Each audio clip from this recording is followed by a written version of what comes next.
And welcome to Folkscape Live. Many thanks for joining us. Apologies for a slight delay, slightly technological problems coming up there. Do apologise for that. But I'm very glad to say that I'm joined here in the studio by Damien O'Kane and down the line from Nashville, Tennessee, by Ron Block. Damien, you will be familiar to you as a couple of nominations for Radio 2 Folk Awards. I think the album in 2015 was Areas of High Traffic. It was indeed. And Ron will be familiar to you from Alison Krauss and Union Station.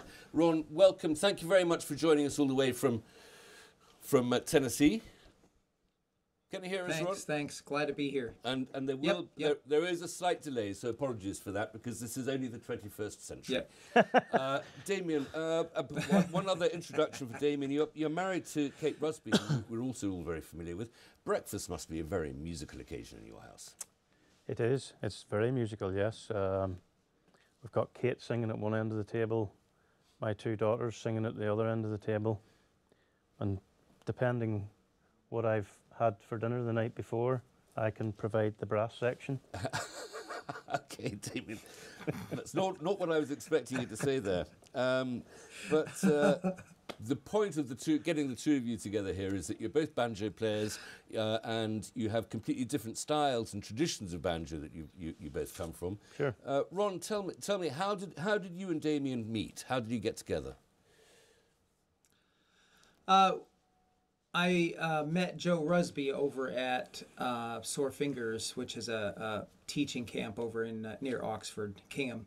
And so I just kept in touch with Joe, and I said, hey, you know, if you ever want to come to a Allison show, just let me know. And so he ended up messaging me and saying, hey, I'd like to come, and I'd like to bring Damien and Kate, and they'd love to come. And so that's where I first met Damien and Kate. So they asked me to play on the Kate's 20 album, and so I flew over there and did that. And pretty soon Damien and I were talking about recording banjo music. So that's... And how long ago was that? Version. That was 2011 or 12, okay. Something like that. It would have been 2011, I think, because of 2012. Then you came back over to record and tour with us. Right. And I mean, the banjo you'd think is a sort of, well, it's not a niche instrument. It's a wonderful instrument, but you'd think that that's a specialism enough in its own right. But you come from two completely different traditions of banjo playing. Damien, I think Ron gets to play with an extra string, doesn't he? He does, yeah. I've always said he's got a bit of an advantage. But he gets the low string. Yeah, that's right. Yeah. Well, tell us about, you're playing the 4-string banjo here. That's a tradition that's got a sort of a gallant sort of Irish and Celtic background to it. Well, I mean, one of the really interesting things about the sound that Ron and I make is because, like you said, Ron comes from a traditional bluegrass background. Going to get into a little bit of banjo geekery here, but yes, please. Ron's style of playing is finger style, so he has like a thumb pick and two finger picks on, and it's more of a kind of rolling style of playing, whereas the Irish tenor banjo is plectrum style, so I play with a plectrum like you would a guitar.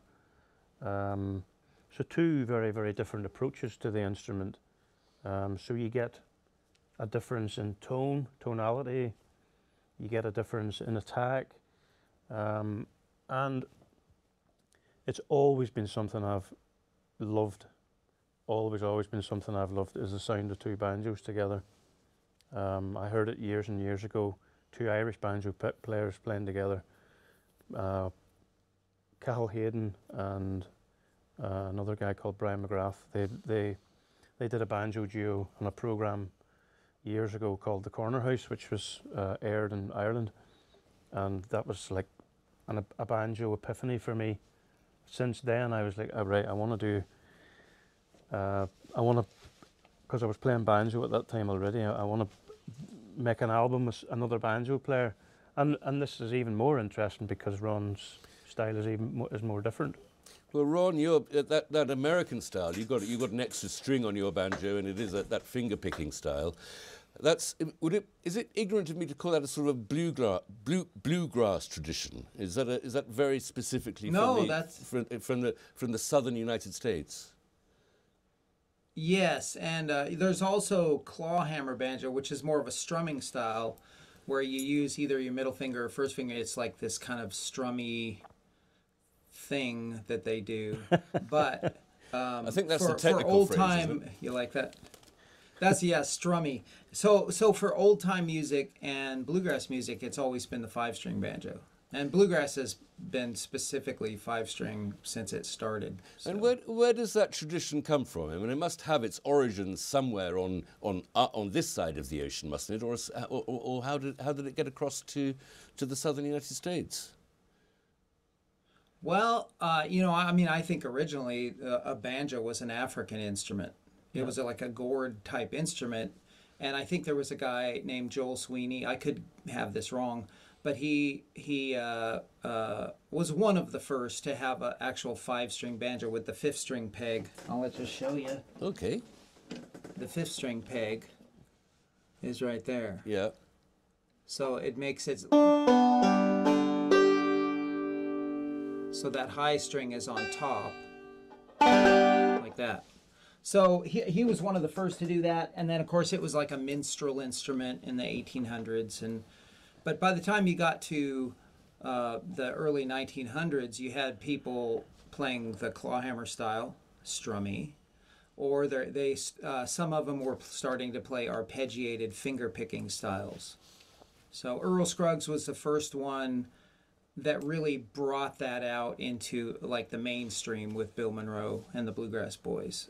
Yeah, there were other 3-finger style players, but he was the one that sort of wrapped it up in the most amazing package possible. So there's a great history to this, isn't there? There's a great literature and a culture that goes with this instrument in the United States especially.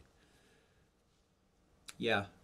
I grew up in the bluegrass festival culture, just like Dee did with the trad culture over there. And you're always playing sessions, you're jamming and getting together with other players. So there is a whole culture associated with the music. Damien, in this country, or perhaps more specifically in Ireland, where you're from, I'm going to make stereotypes here, and probably well deserved if you want to give me a slap round the chops for this. But on the whole, you can walk into a pub and you'll find people playing music. Absolutely. It's a huge culture, and it's the same way, Ron. It's a culture that I grew up in as well. That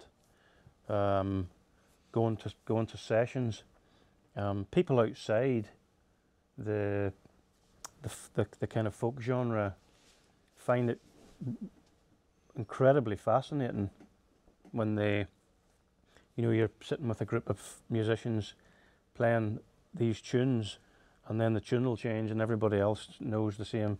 So it's kind of like this common repertoire that we all have amongst each other. But the session culture is, and I'm sure it's the same for Ron, it's where I learned. Obviously, it's where I learned a lot of the repertoire, but it's where I learned, how, because we played in so many sessions, it's where it was kind of like practicing. Yeah. But you were sitting playing with all these people. But you're right, though. There's like you go to arguably you go to the south of Ireland, you get even more down there. And is the banjo part of that culture? Is that a common instrument to find? It is now. I wouldn't have said it used to be, but it has been definitely since the folk revival, I suppose, in the 60s and 70s, where Barney McKenna from the Dubliners, he really kind of brought the tenor banjo, the 4-string banjo, to the fore. Loads of young people seen Barney playing the banjo, and so it started becoming more and more popular. Before we go any further, both of you, the reason that we're doing this is because you two are playing together in this country, in the United Kingdom, coming up quite soon. Damien, just tell us about that. Yes, we are I think this will be our 4th, possibly 5th tour. We're doing some shows in Ireland. We start off at Cork Folk Festival on the 29th of September. Then we come back from there and we're doing a run of shows in the UK, starting in Alnwick at Alnwick Playhouse. We ship back over to Ireland in the middle again to play in Dublin and Portrush, just a few miles up the road from where I was born. And then back over to the UK again. But all the dates are on my website. And you're doing something for us here on Folkscape Live on the 15th of October? Yes, we are streaming it'll be our very first streamed gig with Folkscape, and it's going to be streamed from Hutton Rugby Village Hall, so really looking forward to doing that. Absolutely, I think we all are. There must be some differences between an American audience, Ron, and a British audience. You've played both. Well, how are we different, and which of us are nicer? It depends on, it depends on the area. I noticed when we've toured over there, and over here too, it's like the geographical area, and I guess their particular local society has a lot to do with how audiences respond.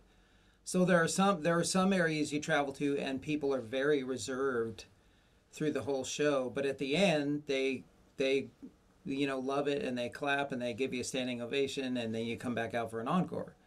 So you go, oh, okay, they're just reserved here. And then other audiences are just from the get-go, woo! Yeah, so it just depends on the area more than anything. And there are areas in the UK where people have been loud and raucous and fun like that, and then there are other ones where people are just simply listening. And I tend to be, when I'm at a concert, I'm listening, so I'm not very raucous. I'm really just sitting there paying attention. And but both kinds of audiences are a blast. It's really fun to have a raucous audience, but it's also fun to have an audience that's sitting there really paying attention. It makes you a little more on your toes and a little more nervous, maybe, if people are really, You've got an audience full of banjo scholars taking notes and yeah, exactly, checking out every harmony and every chord. It's yeah. Well, you talking about like really listening at a concert, Ron. I'll never forget. Yeah. I'll never forget. It's quite a few years ago. But Ron was actually in the UK with his family, and I remember you went to see a gig one night, Ron, and it was a piano player. Don't know if you can remember this, but yeah. Ron he was just saying, "Oh, we went out last night and we went to see this piano player." And so I said to Ron, I said, "How was it? Was it a nice concert?" And Ron said, "Well, let's just say he struggled to navigate his way around the keys." And I thought, what a very polite way of saying rubbish. It wasn't good. Well, only because I've struggled to navigate my way around the fretboard. Yeah. We all have. Damning with faint praise, but very diplomatic and tactful. Ron, just show us your mug there, your teacup. Could you hold that up to the screen, please? Thank you very much. And that's what you're drinking in the heart of the Confederacy. Yep. I'm glad to see. That's pure chocolate in that mug. Is it pure chocolate, or is that the good Tennessee sipping chocolate. whiskey? Pure chocolate going right into my veins. Okay. All right. We are distant. I mean, thank goodness that we have the technology and it's working, but you two are distant from each other. How is it working? How is it that you can work so closely together? We already know that we've got a second's delay in sound. What's it like having a long-distance relationship? And it's complicated if I just say that to both of you in two different continents. So, Damien, what's it like having a long-distance relationship? I mean, it's complicated sometimes, but in the main, Ron and I are very lucky that we have, this is not the only music that we do. We both have fairly busy schedules throughout the year, so it's quite good because we can pinpoint, right, next year why don't we tour in October, because I'm going to be doing all that for these months, and October is going to be the best for me, and Ron's the same on his side. And in terms of when we've recorded albums, we've always tied it in with a time whenever Ron's going to have been over, like when we're going to tour, or when we've got a couple of gigs that we're doing, and that's one of the really good things about the two albums that we have recorded, is that we recorded the majority of them live. So Ron flew over. Ron and a guitarist and myself sat round, and that's how we recorded both albums pretty much. We did get some guests on the albums, and great bass player who plays in the band with us, Duncan Lyle, from originally from Dunblane, but he lives in Edinburgh now.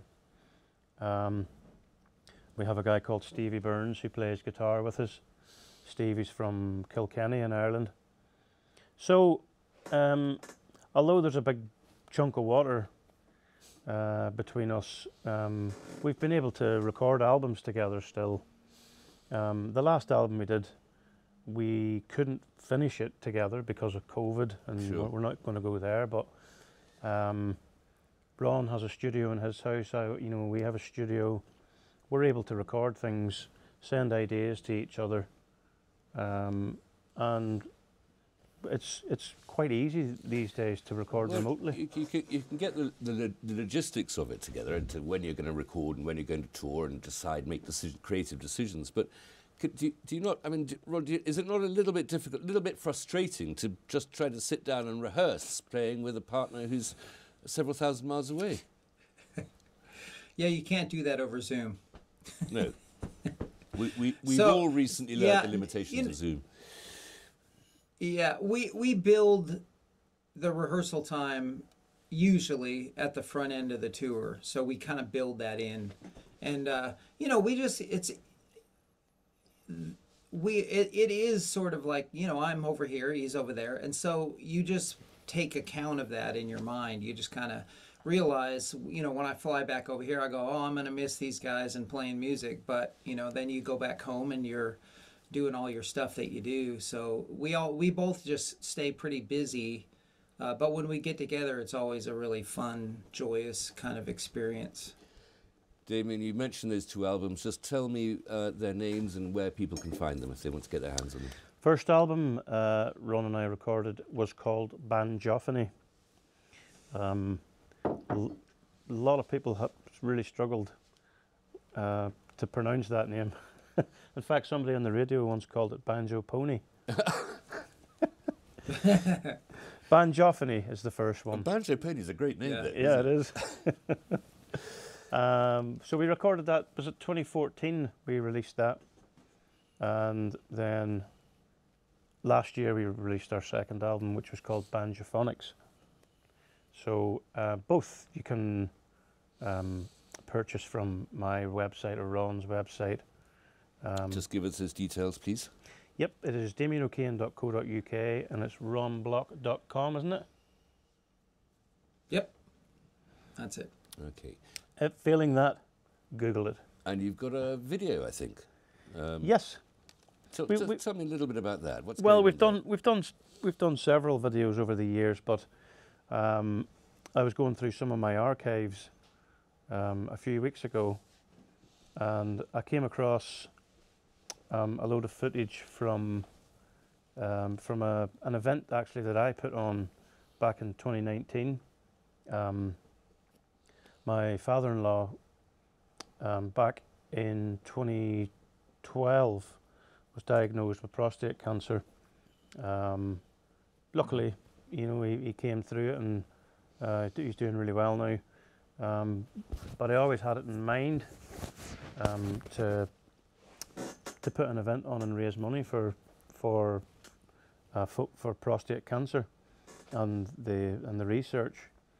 So eventually I got to it. I did my first one in 2018 at Penistone Paramount, where I put on a music event for one day, and on the year after 2019 I actually ran it over 2 days, and I got people like Ralph McTell and Liza Carthy.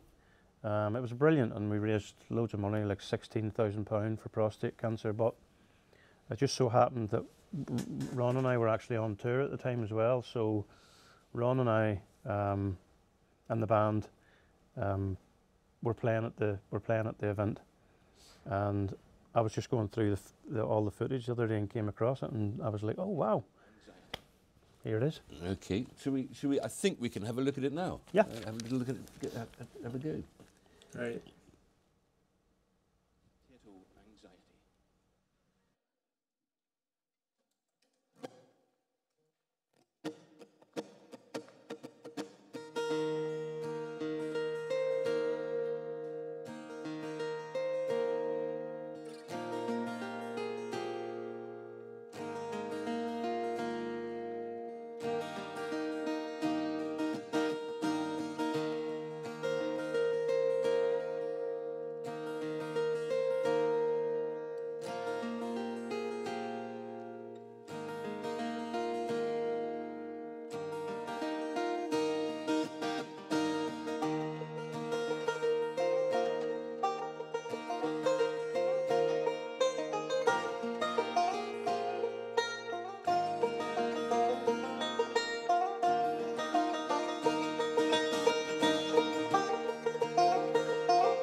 And if that weren't superb enough, I believe that Damien is a bit of a dancer, so I think we might have a little bit of a surprise, extra special bit of footage here.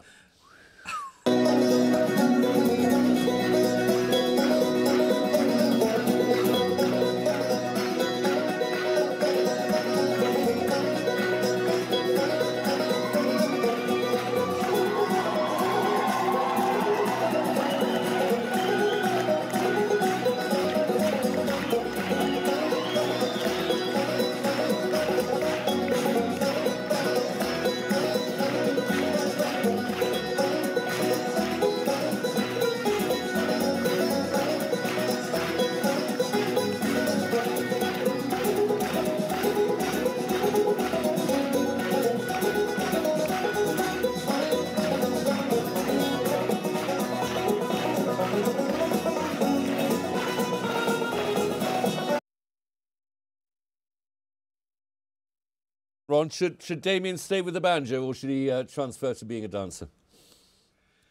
He could feature that. We could feature that in the shows from now on. Ron, it ain't going to happen. Twinkle Toes O'Kane. You got skills. Yeah. You got rad skills. So, yeah, something along those lines. Damien, here you are. You're sitting with this incredibly beautiful instrument right next to you. Will you give us a little tune? I'll try. Thank you. Well, you do better than try. I'll see. And I'll be asking the same thing of you in a few minutes, Ron.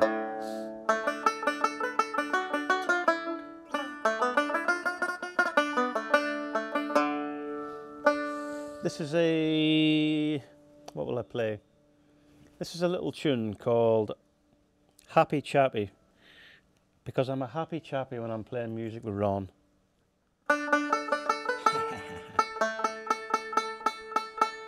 Is everybody going, ugh? No.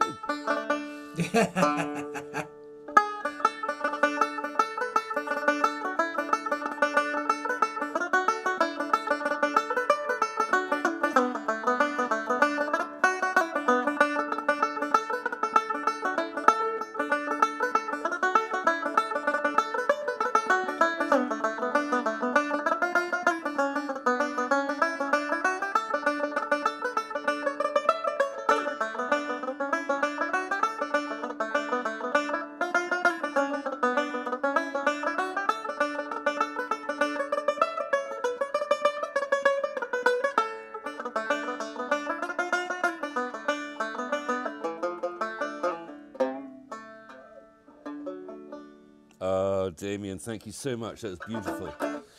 And I enjoyed that a lot more than I enjoyed the dancing. Absolutely wonderful. What do you reckon, Ron? You think you should keep at it? Keep at what? Playing the banjo. I can see. on I picking. can see Keep you've got on picking. your finger clips on. I don't know what their name is. I'm sorry. What are they called? Yeah. Claws. These are finger picks, just they're metal finger picks, Hofmeyer's, and then that's a blue chip thumb pick. Okay. It's metal, and then it's got a plastic thing sticking out. So. Will you show us what they're for?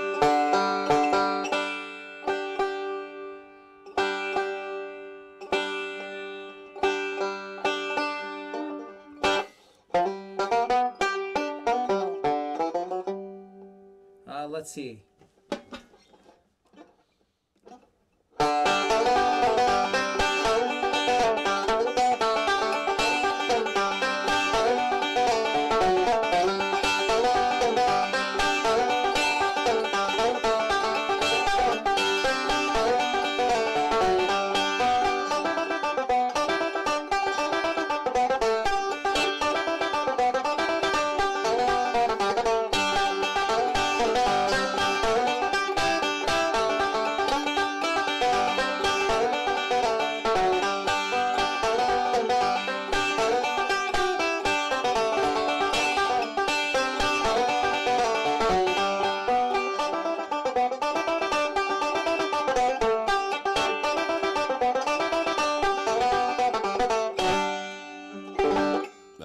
Thank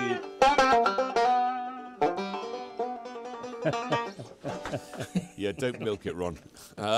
Thank you. That was absolutely beautiful. That was exquisite. And what a fascinating instrument it is. We talked a little bit about its past, the banjo. What's the future, Damien? What's the future of banjo music?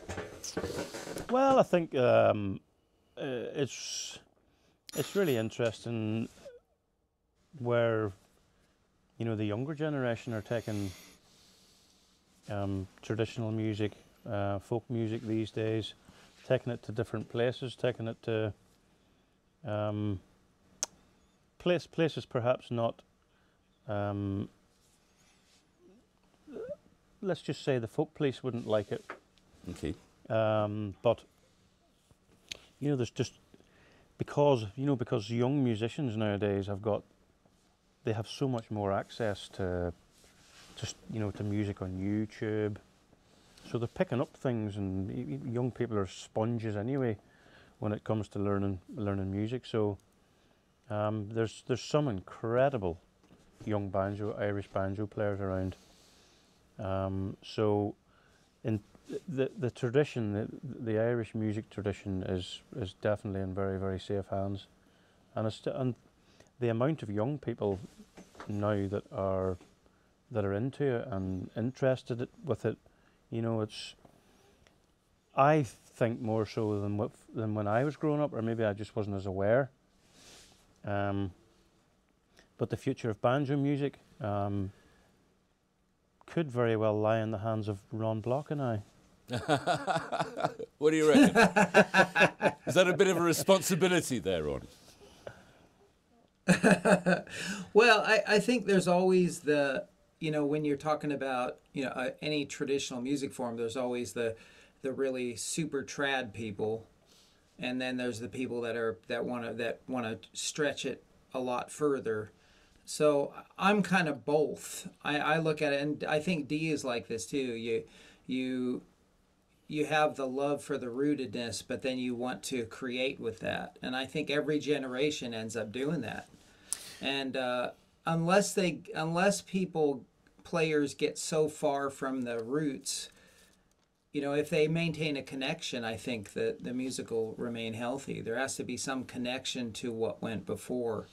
And okay, you know, sometimes you hear people play, and sometimes I hear people play bluegrass, and I think, I don't know if they've ever listened to the original music, like, because it gets so much further and further and further away from that, and filled with so many other influences that it almost becomes its own genre, which is great if they want to do that. I mean, everybody is free to do what they want. But I think the health comes from having the rootedness combined with the creativity. And when you have that, you have life. Because just playing it only as it was played, that it's not going to grow that way. It's gonna remain stagnant. The fact that you and Damien work so brilliantly together is proof that music transcends geography and transcends different countries. But do you think that the future, not just of banjo but of folk music, is different on your side of the ocean to the way it is here in Europe, or do they become increasingly more assimilated? Well, I think musicians more than ever, you know, I said this probably 20 years ago. I said, you know, in bluegrass, for example, I said, okay, people are playing faster than anybody's ever played and cleaner and with greater technique. You know, the only thing left is really for people to go back to what they were doing in the early generations, which was they were taking this music form and the idea of it, and then they were creating a band sound that was uniquely identifiable, right? So once you stretch all the technical aspects of it until you can play faster than anybody or cleaner or any of that, the only thing that really remains is to go, oh, this is the kind of stuff that I like, and this is the kind of music I want to make. And so each person becomes more and more individualistic. And what that means in our current world, with the access to YouTube and access to Spotify and all that stuff, there's so much access to music that it's possible for musicians to craft a absolutely unique sound. And I think that's happening more and more with lots of musicians over here as well. Damien, doesn't that make it an impossible demand that if you have to specifically, all art is subjectively enjoyed, if you have to specifically make a different noise for every single individual listener that you're going to do, it gets it. I mean, Ron mentions YouTube and all the different sort of digital channels. It does get a bit of an impossible ask, isn't it? I think you just have to, like Ron, going back to what Ron was saying previously about coming from your roots, and that's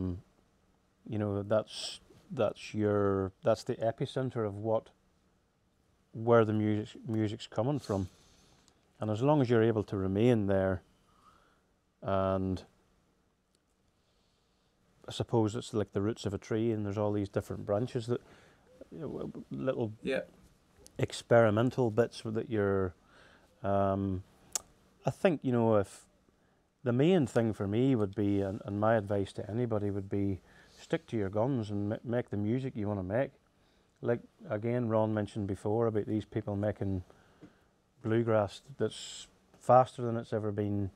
It's the same in the Irish folk genre, Irish traditional music. They've got these people playing it incredibly fast, playing it with synths and electronics and all this kind of stuff. And I just think, well, go for it if that's the music you want to make. Sometimes it's nice to have a slow tune, though, isn't it? Oh yeah, absolutely. Well, oh yeah. That was one of the things, actually, if you can mention that. Somebody said to me years ago, I was doing a recital at university, and somebody said to me, because I was telling them that I was going to do this slow air on the banjo, and they turned around to me and said, you can't play a slow tune on the banjo. And I remember at the time thinking, I wonder if he could be right. But then on the other, I was going on this hand, he could be right, and in this hand, my fist was clenched. So I wasn't quite sure what was going to. But it really drove me to start actually experimenting with the banjo and playing slow stuff. And that was one of the things, Ron and I, whenever we first got together and started arranging music and making the first album, we weren't trying to show off the instrument for it being this like high velocity driven instrument. Yes, there's an element of that on the album, but there's also stuff on that album which is slow. It's incredibly, it's really sweet. And we actually sat and talked about, right, how can we show people that the banjo is actually quite a subtle instrument as well. It's not just like, you say a banjo to somebody, they automatically have a stereotype of the sound that it makes. And well, would you agree, Ron? I mean, there is a stereotype about the banjo, isn't there? I think we've done really well, the three of us, to get this far without mentioning Deliverance, by the way. Yes. But there is a stereotype, and you two are sort of breaching that stereotype, as it were, and exploring the potentials of this instrument. Yeah, there's in bluegrass there have been people periodically do that. Like when our band started, Allison Krause and Union Station. We actually went through a phase where we had to say no hay bales, no, on stage, we're not doing the stereotypes, right? And of course, I love banjo jokes, so those are stereotypes, and they're funny to me. But when it comes to the perception of the banjo, I think it's changed a lot in the last probably 20, 30 years, People look at it differently than they used to. But when I was growing up, it was Deliverance, or it was Beverly Hillbillies, or these different TV shows or movies that had this in it, and it became a monophony of perception. It was just like to completely bend the word around. Ron, I think you should tell tell everybody about what you would say to anybody if they asked us to play dueling banjos. Oh, somebody asked me about dueling banjos once, and I said, well, what we really do is cooperating banjos. Love it. Right. And that's what it is. Like we cooperate, and Damien takes the solo, and then I stay out of the way and make sure I support him, and then he does the same thing for me, and it's cooperating. So I think on that, dueling banjos is kind of another trope or stereotype. Cliche, right? is what it is, I'm afraid. But Yeah. thank goodness for you two breaking that, and on the idea of cooperating banjos, which pleases me enormously. I think we probably should end. But just to remind everybody, 15th of October, the two of you will be here on Folkscape Live. We will indeed, yes. And you've got a bit of a tour coming up. Just if people want those dates, just Damien, give me the internet address. Yes, so you can get